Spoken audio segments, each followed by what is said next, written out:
નમસ્કાર વિદ્યાર્થી મિત્રો, મારી યુટ્યુબ ચેનલ સંજય પટેલમાં આપ સૌનું હાર્દિક સ્વાગત છે. મિત્રો, આજના વિડીયોની અંદર આપણે ધોરણ 4 વિષય છે અંગ્રેજી, જેનું યુનિટ 10 જેનું નામ છે સેફટી ફર્સ્ટ. આ પાઠના પાઠ સમજૂતી અને પ્રશ્ન જવાબો વિશે શીખવાના છીએ, જેમાં આજે ભાગ 1 ની અંદર આપણે લિસનિંગ અને રીડિંગની જે પ્રવૃત્તિઓ આપેલી છે તેના વિશે શીખીશું. વિદ્યાર્થી મિત્રો, જો તમે મારી ચેનલમાં નવા હોય તો મારી ચેનલને જરૂરથી સબસ્ક્રાઈબ કરો. વિડીયો સારો લાગે તો લાઇક કરો, શેર કરો અને બેલ નોટિફિકેશન ઓન કરો, જેથી મારા આગળના નવા વિડીયો પણ આપને મળતા રહે. તેમજ વિદ્યાર્થી મિત્રો, આ પાઠની PDF જોવા માટે પ્લે સ્ટોરમાં જઈ અમારી એપ્લિકેશન વિશ્વગુરુ સ્ટડી 1-12 ગુજરાતી ડાઉનલોડ કરી તમારા મોબાઈલમાં ઇન્સ્ટોલ કરો. જે તમે શરૂ કરશો તો તમને આ પ્રકારે જોવા મળશે, જેમાં બધા ધોરણની અંદર ધોરણ બતાવશે, ધોરણ પસંદ કરશો એટલે વિષય બતાવશે, વિષય પસંદ કરશો એટલે પાઠનું નામ બતાવશે. જેમાં વિડીયો ઉપર ક્લિક કરશો તો વિડીયો જોવા મળશે અને PDF ઉપર ક્લિક કરશો તો તમને PDF જોવા મળશે. તો આશા રાખું છું અમારી એપ્લિકેશન આપ સૌને ગમશે. જરૂર ડાઉનલોડ કરજો, જે એકદમ ફ્રી છે. કોઈ પણ પ્રકારના ચાર્જ વગર તમે વિડીયો અને PDF જોઈ શકશો. તો ચાલો મિત્રો, હવે આપણે શરૂ કરીએ પાઠ 10મો ભાગ 1. Safety first. Sing and enjoy we cross the road. એટલે કે અમે રસ્તો પસાર કરીએ છીએ. તો ચાલો આપણે કવિતા છે તે જોઈએ. This is the way we cross the road. આ તે રસ્તો છે જે અમે પસાર કરીએ છીએ. Cross the road, cross the road. રસ્તો ક્રોસ કરીએ છીએ, રોડ ક્રોસ કરીએ છીએ. This is the way we cross the road. આ રીતે આપણે રસ્તો ક્રોસ કરીએ છીએ. We stop, we look, we listen. અમે અટકીએ છીએ, અમે જોઈએ છીએ, અમે સાંભળીએ છીએ. We stand at the kerb and we look both sides. અમે પટ્ટા પર ઊભા રહીએ છીએ અને અમે બંને બાજુ જોઈએ છીએ. Look both sides, look both sides. બંને બાજુ જુઓ, બંને બાજુ જુઓ. We stand at kerb and we look both sides. અમે કર્બ પટ્ટા પર ઊભા રહીએ છીએ અને અમે રસ્તો ક્રોસ બંને બાજુ જોઈએ છીએ. Before we cross the road. અમે રસ્તો ક્રોસ કરતા પહેલા. If the road is clear we cross the road.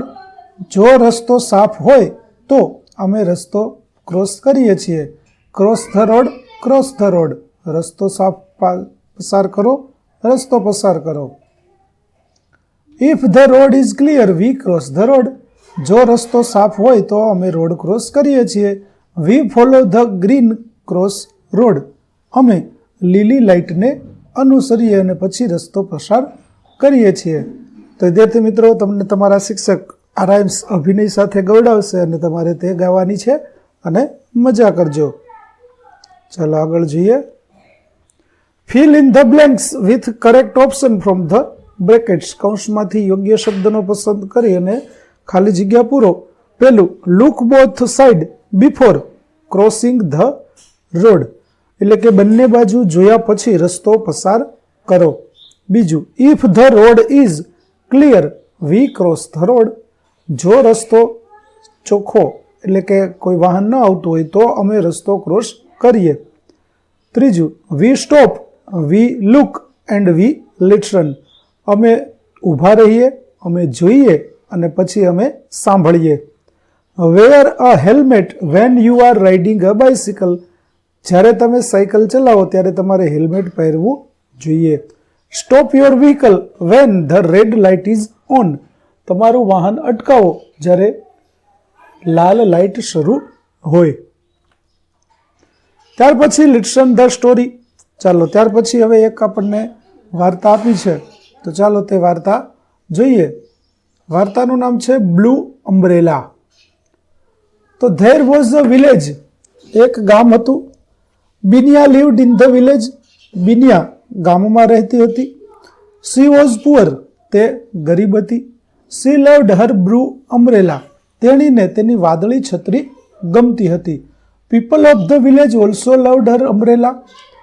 ગામના લોકોને પણ તેની છત્રી ગમતી હતી. It was the most beautiful umbrella in the village. તે ગામની સૌથી સુંદર છત્રી હતી. Binia was very happy because she had a beautiful blue umbrella. Binya ખૂબ જ ખુશ હતી કારણ કે તેની પાસે એક સુંદર વાદળી છત્રી હતી. ત્યાર પછી there was a shopkeeper Ram Bharosa in the village. ત્યાં ગામમાં એક દુકાનદાર હતો જેનું નામ હતું Ram Bharosa. All the people of the village bought things from his shop. ગામના તમામ લોકો તેની દુકાનમાંથી વસ્તુઓ ખરીદતા. Ram Bharosa wanted Binia's blue umbrella. Ram ભરોસાને બિનિયાની વાદળી છત્રી જોઈતી હતી. He tried to take the blue umbrella. તેણે બિનિયા પાસેથી વાદળી છત્રી લેવાનો પ્રયત્ન કર્યો. હી gave a toffee to Binia for the blue umbrella. તેણે બિનિયાને વાદળી છત્રી માટે ચોકલેટ આપી. But Binia refused his offer. પરંતુ બિનિયાએ તેની ઓફરને નકારી દીધી. He also tried to steal the umbrella. તેણે છત્રી ચોરવાનો પણ પ્રયાસ કર્યો હતો. People of the village did not like this. ગામના લોકોને આ પસંદ ન હતું. ત્યાર પછી they stopped buying things from Ram Bharosa's shops. તેથી લોકોએ રામ ભરોસાની દુકાનેથી વસ્તુઓ ખરીદવાનું બંધ કરી દીધું. After some days Binya's blue umbrella faded. થોડા દિવસો પછી બિનિયાની વાદળી છત્રી ઝાંખી પડી ગઈ. It had the marks on stitches. તેના પર ટાંકાના નિશાન હતા. But still it was the most beautiful umbrella in the whole village. પરંતુ હજુ પણ તે આખા ગામમાં સૌથી સુંદર છત્રી હતી. One day Ram Bharosa offered Binya a toffee again. એક દિવસ રામ ભરોસાએ બિનિયાને ફરીથી ચોકલેટની ઓફર કરી. This time it was not for the umbrella. આ વખતે તે છત્રી માટે ન હતી. He had a really changed. તે ખરેખર બદલાઈ ગયો હતો. He wanted to become a good person. તે એક સારો વ્યક્તિ બનવા માગતો હતો. The same day Binya realised that she did not need an umbrella to be happy. તે જ દિવસે બિનિયાને સમજાયું કે તેને ખુશ રહેવા માટે છત્રીની જરૂર નથી. She had her family, villagers and the beautiful nature to make her happy. તેની પાસે ખુશ કરવા તેણીનો પરિવાર, ગ્રામજનો અને સુંદર પ્રકૃતિ છે. She gave the umbrella to Ram Bharosa. તેણે રામ ભરોસાને છત્રી આપી. He had a smile on his face. તેના ચહેરા પર સ્મિત હતું. Villagers started buying things from Ram Bharosa's shop again. ગ્રામજનોએ ફરી રામ ભરોસાની દુકાનમાંથી વસ્તુઓ ખરીદવાનું શરૂ કર્યું. આ રીતે આપણે બિનિયાની વાર્તા છે તે જોઈ. ચાલો હવે fill in the blanks. Binya was a ખાલી જગ્યા ગર્લ. તો પુઅર. બિનિયા ગરીબ છોકરી હતી. બીજું, Binia loved her blue umbrella. તો બિનિયા તેની વાદળી છત્રીને ગમતી હતી. Ram Bharosa was a shopkeeper. Ram Bharosa એ દુકાનદાર હતો. ચોથું, Ram Bharosa gave toffee to Binia. Ram ભરોસાએ બિનિયાને ચોકલેટ આપી. પાંચમું, people stopped buying things from Ram Bharosa's shop. લોકોએ રામ ભરોસાની દુકાનેથી વસ્તુઓ ખરીદવાનું બંધ કર્યું. After sometime Binia's blue umbrella faded. થોડા દિવસો પછી બિનિયાની છત્રી છે તે રેલાવા લાગી. Binia realise that she did not need an umbrella to be happy. થોડા દિવસો પછી બિનિયાને અહેસાસ થયો કે તેને ખુશ રહેવા માટે છત્રીની જરૂર નથી. ચાલો ત્યાર પછી read the paragraph and fill in the blanks. હવે આપણે રીડિંગની જે એક્ટિવિટી છે તેના વિશે જોઈએ. Hello, my name is Mansi. મારું નામ માનસી છે. આઈ એમ 9 years old. હું 9 વર્ષની છું. One day when I was returning home I so N old lady standing next to the road. એક દિવસ જ્યારે હું શાળાએથી પાછી ફરી રહી હતી, મેં જોયું કે એક વૃદ્ધ મહિલા રસ્તાની બાજુમાં ઊભી હતી. She wanted to cross the road. તે રસ્તો ક્રોસ કરવા માગતી હતી. The road was busy. રસ્તો વ્યસ્ત હતો. It was the morning and lots of people were going for work. સવારનો સમય હતો અને ઘણા લોકો કામ પર જઈ રહ્યા હતા. This means it was difficult to cross the road, so she asked me for help. આનો અર્થ એ છે કે રસ્તો પાર કરવો મુશ્કેલ હતો, તેથી તેણે મને મદદ માટે કહ્યું.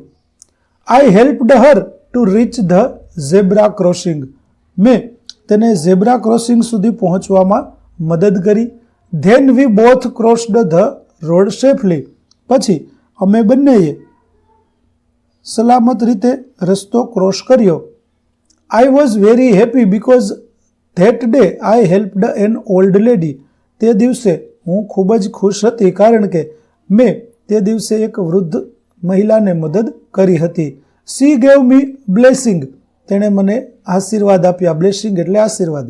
વી ઓલ નીડ હેલ્પ સમટાઈમ્સ. આપણે બધાને ક્યારેક મદદની જરૂર પડે છે. We should try to help people whenever we can. આપણે જ્યારે પણ બની શકે ત્યારે લોકોની મદદ કરવાનો પ્રયાસ કરવો જોઈએ. ચાલો હવે ખાલી જગ્યા આપેલી છે તે જોઈએ. તો it was morning so lots of people were going to work. સવારનો સમય હતો તેથી ઘણા લોકો કામ પર જઈ રહ્યા હતા. બીજું, the old lady couldn't cross the road because the road was busy. વૃદ્ધ મહિલા રસ્તો પસાર કરી શકતી ન હતી કારણ કે રસ્તો ઘણો વ્યસ્ત હતો. ત્રીજું, it was difficult to cross the road for an old lady so she asked Mansi for help. વૃદ્ધ મહિલા માટે રસ્તો ક્રોસ કરવો ખૂબ જ મુશ્કેલ હતો, તેથી તેણે માનસીને મદદ કરવા માટે કહ્યું.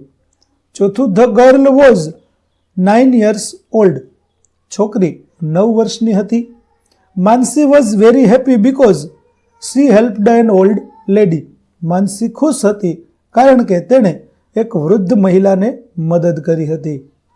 છઠ્ઠું, Mansi helped the old lady so she gave her blessing. માનસીએ વૃદ્ધ મહિલાને મદદ કરી તેથી તેણે તેને આશીર્વાદ આપ્યા. ત્યાર પછી here is the wrapper of a soap, read it and complete the sentences. અહીં એક સાબુ છે તેનું ઉપરનું કવર છે તે આપેલું છે, તેના ઉપરથી આપણે પ્રશ્નો આપેલા છે તેના જવાબો જોવાના છે. તો જોઈએ. Chandan soap for soft and glowing skin. Chandan સાબુ નરમ અને ચમકતી ત્વચા માટે. 100% નેચરલ એટલે કે 100% કુદરતી.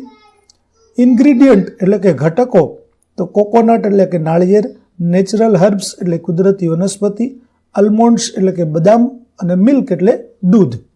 વેઇટ વજન 400 ગ્રામ. 100 ગુણ્યા 400 4 સોપ્સ એટલે કે 100 ગ્રામના 4 સોપ સાબુ છે. એમઆરપી 140 રૂપિયા એટલે કે કિંમત 140 રૂપિયા છે. Packing date 15/2/2022. Best before 36 month એટલે કે 36 મહિના પહેલાં ઉપયોગ કરવો શ્રેષ્ઠ છે. પછી છે મેન્યુફેક્ચરેડ બાય. કોના દ્વારા ઉત્પાદન કરવામાં આવ્યું? તો Chandan soap company, Patan, Gujarat, India. ચાલો હવે આ જે રેપર છે તેના આધારે આપણે પ્રશ્નો જોઈએ. તો the name of the soap is. સાબુનું નામ શું છે? તો ચંદન સોપ. બીજું, it makes skin soft and glowing. તે ત્વચાને કેવી બનાવે છે? તો નરમ અને ચમકતી. ત્રીજું, the ingredients are coconut, natural herbs, almonds and milk. તેમાં કયા ઘટકો છે? તો નાળિયેર, કુદરતી વનસ્પતિ, બદામ અને દૂધ. ચોથું, it was packed on February month. તે ફેબ્રુઆરી મહિનામાં પેક કરવામાં આવ્યો છે.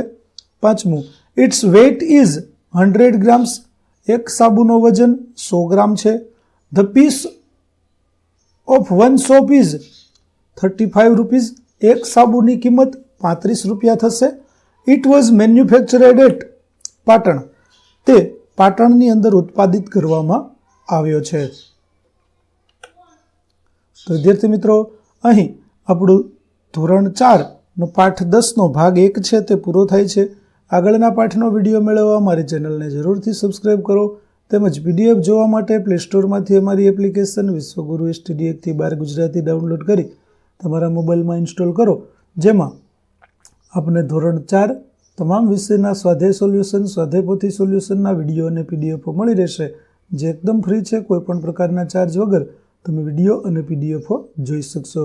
તો આશા રાખું છું અમારી એપ્લિકેશન આપ સૌને ગમશે.